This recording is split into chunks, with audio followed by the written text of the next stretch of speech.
The story of Abraham, 9 generations of Shem's descendants, the Semites, pass. God calls on a man named Abram, living with his father Terah, and his wife Sarai in Haran, a city in upper Mesopotamia. God makes a covenant with Abram, promising to make Abram's descendants into a great nation. Abram agrees to leave his home and move southwest to Canaan with his wife and his nephew, Lot, to a land that God has promised to give to Abram's descendants.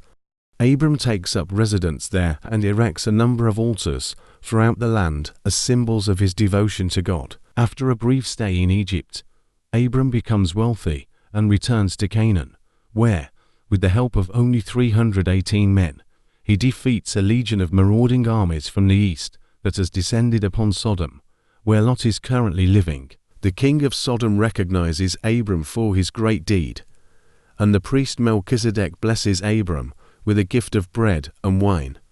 Abram returns home, where God speaks to him again regarding his covenant. Abram's descendants, God promises, will be as numerous as the stars in the sky. A ceremony is performed in which God passes a blazing pot through pieces of sacrificed animals, symbolizing that his promise will not be broken.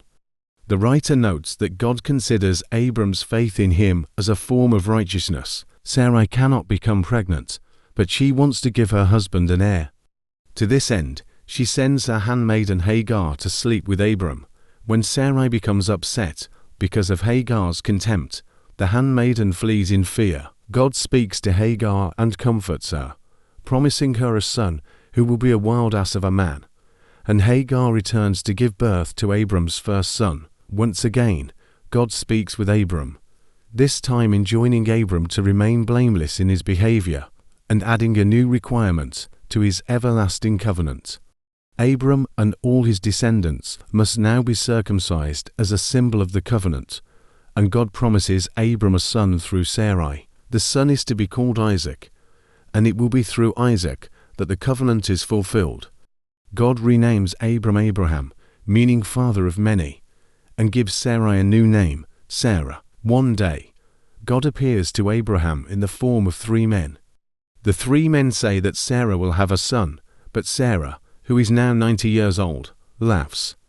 The 3 men travel toward the eastern cities of Sodom and Gomorrah to destroy the cities because of their flagrant wickedness and corruption. Abraham pleads on the cities' behalf, convincing the Lord not to destroy the cities if only a handful of good men can be found there. The men enter the city of Sodom, and Lot welcomes them into his home. Night falls, and the men of the city surround Lot's home, wishing to rape the 3 messengers. The messengers persuade Lot to flee the city with his family, telling him and his family to look back as they leave. However, as God rains down burning sulfur on Sodom and Gomorrah, Lot's wife looks back at her home and is turned into a pillar of salt. Abraham continues to gain political status in the area of Canaan, and Sarah eventually gives birth to Isaac. At Sarah's bidding, Abraham sends Hagar and Ishmael away.